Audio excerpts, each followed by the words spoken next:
Hello दोस्तों, स्वागत है आप लोगों का क्लास 10th के फिजिक्स के इस नए वीडियो में। तो दोस्तों, इस वीडियो में हम लोग आज सीखेंगे मानव नेत्र। मानव नेत्र एग्जाम के दृष्टिकोण से बहुत ही इम्पॉर्टेंट वाला टॉपिक है। तो इसलिए दोस्तों हम लोग इसे पूरी लगन से, मेहनत से तथा फुल एनर्जी के साथ सीखेंगे। ठीक है दोस्तों, तो स्टार्ट करते हैं मानव नेत्र। तो दोस्तों, मानव नेत्र का मतलब होता है मनुष्य की आँख। ठीक है दोस्तों, तो मनुष्य की आँख किसकी देन है? प्रकृति की देन है।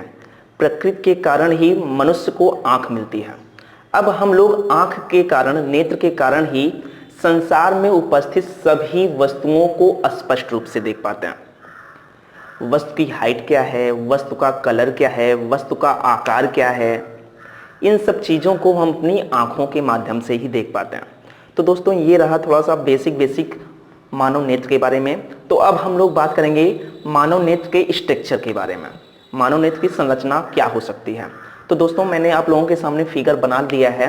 मानव नेत्र ऐसे ही होता है। मानव नेत्र की संरचना ऐसे ही होती है। ये विभिन्न पार्टों से मिलकर बना हुआ होता है। पार्ट के नाम मैंने आप लोगों के सामने लिख दिए हैं।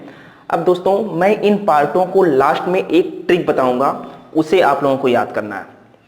अगर उस ट्रिक को आप पकड़ लिए तो मानव नेत्र आप लोगों के लिए बहुत ही इजी वाला टॉपिक हो जाएगा।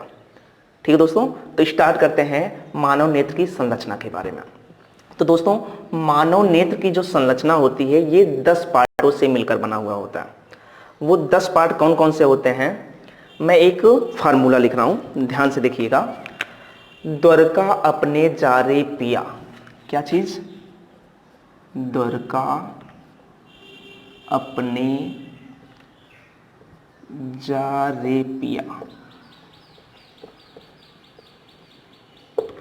द्वारका अपने जारे पिया। ठीक है दोस्तों, इन सारी हेडिंगों का पहला अक्षर लेकर हम लोगों ने एक फार्मूला बनाया है ताकि बच्चों को सारी हेडिंग याद करने की जरूरत ना पड़े। बस यही चीज याद रहे, बच्चे अपने आप को हेडिंग बना ले जाएंगे। देखते हैं कैसे। द से दृढ़ पटल, ठीक है। रा से रक्तक पटल। का से कार्निया, का से कार्निया। आ से आइरिस। पा से पुतली, कहाँ गया पुतली? पुतली। ना नेत्र लेंस। जा से जलीद्रो। रे से रेटिना। पा से पीत बिंदु। आ से अन्य बिंदु। ठीक है दोस्तों, तो इस फार्मूले के कारण ही हमने 10 हेडिंग याद कर ली। द्वारका अपने जारे पिया। अब हम इन सब के बारे में सीखेंगे एक्चुअल में इसे हमारी आंख में फिट क्यों किया गया है, लगाया क्यों गया है। ठीक है दोस्तों, तो एक एक चीज हम लोग सीखेंगे। तो द से दृढ़ पटल। दृढ़ पटल क्या होता है, ध्यान से सुनना दोस्तों। दृढ़ पटल, ये देखो ऊपर वाली पटल है। ये जो ऊपर वाली परत है इसको हम लोग बोलते हैं दृढ़ पटल। ये एक अपारदर्शी परत होती है। ये जो दृढ़ पटल है ये एक अपारदर्शी परत होती है। ये क्या करता है? आपकी आंखों की सुरक्षा करता है। अपारदर्शी का मतलब इसमें से बेफालतू वाला प्रकाश नहीं जा पाएगा। ठीक है, तो इसमें से बेफालतू वाला प्रकाश नहीं जा पाता है, अपारदर्शी होता है और ये आपकी संपूर्ण आंखों की रक्षा करता है। ठीक है दोस्तों, फिर बात आती है रक्तक पटल की। ठीक है, र से रक्तक पटल। रक्तक पटल क्या होता है? देखो, ये जो मैंने ब्लैक बनाया है यही है रक्तक पटल। ठीक है दोस्तों, तो रक्तक पटल क्या होता है? ये काले रंग का एक परत होती है। जैसे ये दृढ़ पटल है, एक परत होती है तुम्हारी संपूर्ण आंखों की रक्षा करती है, वैसे ये भी क्या होता है? एक परत होती है, काले रंग की परत होती है। ठीक है दोस्तों, अब इसका काम क्या है? ये जितना भी प्रकाश आएगा नेत्र से, जितना भी प्रकाश आएगा वो लगभग उसको क्या कर लेता है? एब्जॉर्ब कर लेता है, अवशोषित कर लेता है, इधर उधर नहीं जाने देता है। अगर इधर उधर जब जाने देगा अगर ना, तो क्या होगा कि जो आपकी आंखों में फोटो बनेगी, इमेज बनेगी, वो सही से नहीं बन पाएगी। ठीक है, तो उसी फोटो को सही से बनाने के लिए ये प्रकाश की किरणों को लगभग क्या कर लेता है? अवशोषित कर लेता है। तो ये हो गया तुम्हारा रक्तक पटल की विशेषता। अब बात आती है दोस्तों कार्निया। तो कार्निया क्या है? ये देखो, कार्निया जो है देखो नेत्र के सामने कुछ उभरा हुआ भाग है, ये देखो यहाँ से, ये है आपका कुछ उभरा हुआ भाग, इसी को दोस्तों हम लोग बोलते हैं कार्निया। ठीक है दोस्तों, इसी को हम लोग बोलते हैं कार्निया। तो एक चीज़ मैं आप लोगों को और बता दूं, जब आप लोग अपनी आंख डोनेट करते हैं तो आपकी संपूर्ण आंख नहीं ली जाती है, बस क्या लिया जाता है, यही कार्निया लिया जाता है। ठीक है दोस्तों, तो ये कार्निया क्या करता है, ये एक पारदर्शी होता है। ये कार्निया क्या होता है, पारदर्शी होता है। इसी कार्निया से ही प्रकाश आपकी आंखों के अंदर जाता है। ठीक है दोस्तों, तो इसी कार्निया के कारण ही प्रकाश आपकी आंखों के अंदर जाता है। अब देखते हैं रक्तक पटल, हम जान ही चुके हैं। तो आगे देखो, रक्तक पटल आगे चल के दो चीजों में कन्वर्ट हो गया, दो पार्टों में कन्वर्ट हो गया है। एक देखो ऊपर से जो रक्तक पटल आया है यहाँ से ये नीचे की तरफ, और ये वाला जो रक्तक पटल गया है ये थोड़ा सा ऊपर की तरफ रेड वाला मुड़ा हुआ है ना। तो जो नीचे की तरफ है इसे हम लोग बोलते हैं आइरिस, और जो ऊपर की तरफ से डिवाइड हुआ है इसे हम लोग बोलते हैं पश्चमाभि मांसपेशियां। इसी को बोला जाता है सिलियरी मसल्स। क्या बोला जाता है, सिलियरी मसल्स। ठीक है दोस्तों, अब इसका काम क्या होता है, आइरिस का काम क्या होता है। आइरिस एक अपारदर्शक होता है, अपारदर्शक परत होता है। आइरिस एक अपारदर्शक परत होता है। ये ना क्या करता है, बेफालतू वाली जो प्रकाश होते हैं उनको ये रोक लेगा। अपारदर्शी का मतलब ही क्या हुआ कि वो प्रकाश को अपने आर पार नहीं जाने देगा। ठीक है दोस्तों, तो आइरिस क्या होता है, एक अपारदर्शी परत होता है, वो बेफालतू वाली किरणों को आर पार नहीं जाने देता, मतलब इस तरफ से उस तरफ नहीं जाने देगा। ठीक है, तो और कभी कभी देखते हो तुम लोग, किसी की आंखें भूरी हो जाती हैं, किसी की आंखें काली हो जाती हैं, किसी की आंखें नीली हो जाती हैं। तो ये सब कमाल पता है किसका होता है, इसी आइरिस का होता है। ये सब आइरिस का कमाल होता है। ये विभिन्न विभिन्न रंगों के हो सकते हैं। आइरिस काला हो सकता है, भूरा हो सकता है, नीला हो सकता है। तो उसी के कारण ही क्या होता है, आपकी आंखें काली, भूरी तथा नीली दिखाई देती हैं। ठीक है दोस्तों, अब बात आती है किसकी, सिलियरी मसल्स की बात आती है। तो सिलियरी मसल्स जो होता है ये क्या करता है, ध्यान से देखिएगा, ये जो सिलियरी मसल्स है ये एक उत्तल लेंस के टाइप में, देखो ये लगा हुआ है, एक उत्तल लेंस के टाइप को टांगे रहता है। इसका नाम दोस्तों होता है नेत्र लेंस। ठीक है दोस्तों, ये क्या होता है, नेत्र लेंस का क्या काम क्या होता है, ये क्या करता है, जैसे अनंत से तुम कोई वस्तु देख रहे हो, जब अनंत से तुम कोई वस्तु देख रहे हो तो ये ऑटोमेटिक क्या होता है, थोड़ा सा बड़ा हो जाएगा। थोड़ा सा बड़ा करके यहाँ से उसका प्रतिबिंब जो बनेगा वो किसी निश्चित बिंदु पर बनाता है, और जैसे ही वस्तु पास में आती है तो ये नेत्र लेंस थोड़ा सा छोटा हो जाएगा। छोटा होकर जो उसका प्रतिबिंब बनेगा वो वहाँ पर बन जाएगा किसी निश्चित बिंदु पर। प्रतिबिंब कहाँ पर बनता है हम लोग आने वाले वीडियो में सीखेंगे, लेकिन मेरा अभी मेन उद्देश्य क्या है, मानव नेत्री संरचना सीखना। ठीक है दोस्तों, तो नेत्र लेंस का काम क्या है, नेत्र लेंस क्या करता है, अगर अनंत पर रखी कोई वस्तु है तो वहां से आने वाली प्रकाश की किरणें तुम्हें पता है कि इधर से जाएंगी, इधर से जाएंगी। उसी के कारण ये क्या करता है, थोड़ा सा अपनी आकृति को बढ़ा लेता है। जब बढ़ा लेगा तो वहां से क्या होगा कि अब यहां से प्रकाश का अपवर्तन होगा। जब अपवर्तन होगा तो इसका प्रतिबिंब किसी निश्चित बिंदु पर बनेगा। ठीक है दोस्तों, वैसे ही जैसे अब वस्तु थोड़ा सा पास में आ गई, जब पास में आ जाती है तो ये ऑटोमेटिक क्या होता है, छोटा हो जाता है। जब छोटा हो जाएगा तो यहाँ से जब प्रकाश का अपवर्तन होगा तो उसका जो प्रतिबिंब बनेगा वो एक निश्चित बिंदु पर बन जाता है। ठीक है दोस्तों, तो जैसे आपकी एज बीतती हुई जाती है, आप बूढ़े हो जाते हैं, तो जो होता है यही नेत्र लेंस आपका डैमेज हो जाता है, जिसके कारण आपकी आंखों की समंजन क्षमता घट या बढ़ जाती है, जिसके कारण आपको वस्तु का प्रतिबिंब या वस्तु स्पष्ट रूप से दिखाई नहीं देता है। ठीक है दोस्तों, तो ये होता है समंजन क्षमता। समंजन क्षमता का मतलब यदि वस्तु अनंत पर है तो ये नेत्र लेंस ऑटोमेटिक बड़ा हो जाएगा, अगर वस्तु पास में है तो नेत्र लेंस क्या हो जाएगा, ऑटोमेटिक छोटा हो जाएगा। ठीक है दोस्तों, तो आई होप आप लोगों को यहाँ तक समझ में आया होगा। हम लोगों ने क्या क्या सीखा एक बार देख लेते हैं। दृढ़ पटल सीख लिया, रक्तक पटल सीख लिया, सेलरी मसल सीख लिया, कार्निया क्या होता है सीख लिया, आइरिस क्या होता है सीख लिया, नेत्र लेंस क्या होता है सीख लिया। अब बचा है आपकी पुतली। पुतली क्या होती है, ध्यान से देखिएगा दोस्तों।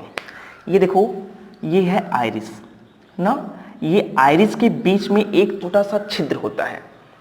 आइरिस के बीच में एक छोटा सा छिद्र होता है जिसे हम क्या कहते हैं, पुतली कहते हैं। ये देखो छोटा सा आइरिस है, आइरिस के बीच में एक छोटा सा छिद्र है जिसे हम लोग पुतली कहते हैं। तो पुतली के कारण ही प्रकाश, यहाँ से जो प्रकाश जाएगा पुतली के माध्यम से ही ये आर पार जा पाता है। ठीक है दोस्तों। तो पुतली की एक खास बात होती है, जब आप की आंखें अधिक रोशनी पर जाती हैं, अधिक रोशनी में जाएंगी तो पुतली ऑटोमेटिक सिकुड़ जाती है। यदि आप किसी अंधकार वाले कमरे में जाते हैं या जहां अंधेरा है वहां जाते हैं, तब पुतली ऑटोमेटिक थोड़ा सा बढ़ जाती है। ठीक है दोस्तों। तो ये पुतली का काम होता है, वो ऑटोमेटिक होता है। जैसे आप धूप में निकल रहे हैं तो ऑटोमेटिक ऐसे कर लेते हैं, थोड़ा सा अपनी पुतली को झपका लेते हैं। अगर अंधेरे में है तो अपनी पुतली को फैला लेंगे, फैलाकर तब देखते हैं। ठीक है दोस्तों। तो ये होता है पुतली। अब बात आती है दोस्तों, जलीय द्रव क्या होता है। तो जलीय द्रव ध्यान से देखिएगा, ये रहा आपका कार्निया, ध्यान से देखिएगा, ये है कार्निया और ये रहा आपका नेत्र लेंस, ये रहा नेत्र लेंस। तो कार्निया और नेत्र लेंस के बीच में एक गाढ़ा द्रव होता है, जो डॉट डॉट हमने किया है ये एक गाढ़ा द्रव है। इसी गाढ़े द्रव को हम लोग बोलते हैं दोस्तों जलीय द्रव। ठीक है। इसका स्वाद जो होता है वो नमकीन होता है। इसका स्वाद क्या होता है, ये नमकीन होता है। ठीक है दोस्तों। तो जलीय द्रव आई होप आप लोगों को समझ में आया होगा। अब बात करते हैं रेटिना की। रेटिना क्या करता है, ध्यान से देखिएगा। पुतली, ये रही, पुतली से प्रकाश आएगा। जब प्रकाश पुतली से आता है तो ये क्या करता है, रेटिना पर जाकर पड़ता है। पुतली से होते हुए जो ये देखो अंदर की परत है, इसी को हम लोग बोलते हैं रेटिना। तो पुतली से जो प्रकाश आता है वो कहाँ पर जाता है, रेटिना पर जाता है।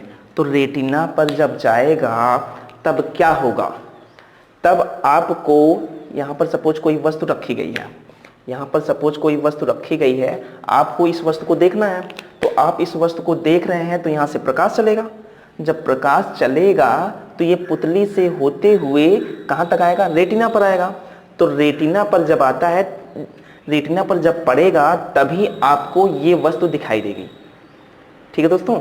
ये वस्तु का जो प्रतिबिंब यहाँ पर रेटिना पर बन रहा है वो हमेशा आभासी होता है, उल्टा होता है तथा वस्तु से छोटा होता है।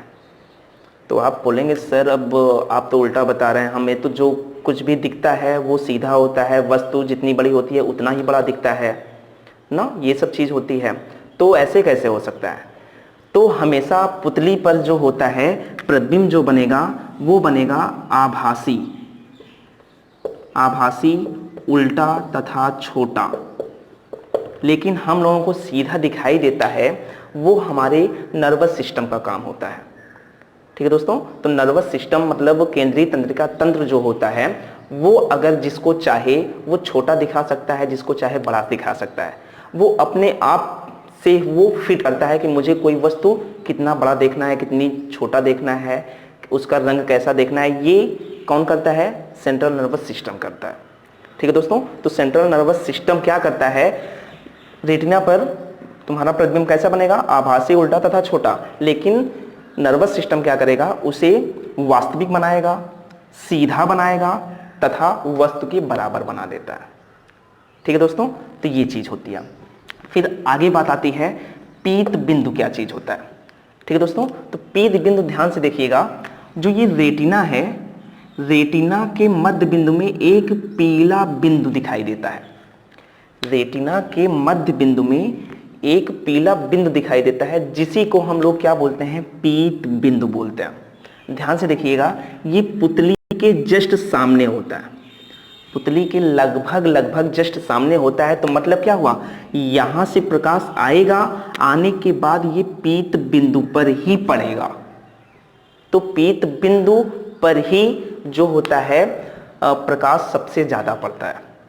ठीक है दोस्तों। तो पीत बिंदु आई होप आप लोगों को समझ में आया होगा। पीत बिंदु क्या होता है, रेटिना का जो मध्य भाग होता है या मध्य बिंदु होता है, पीले कलर का होता है, उसी को हम लोग बोलते हैं पीत बिंदु।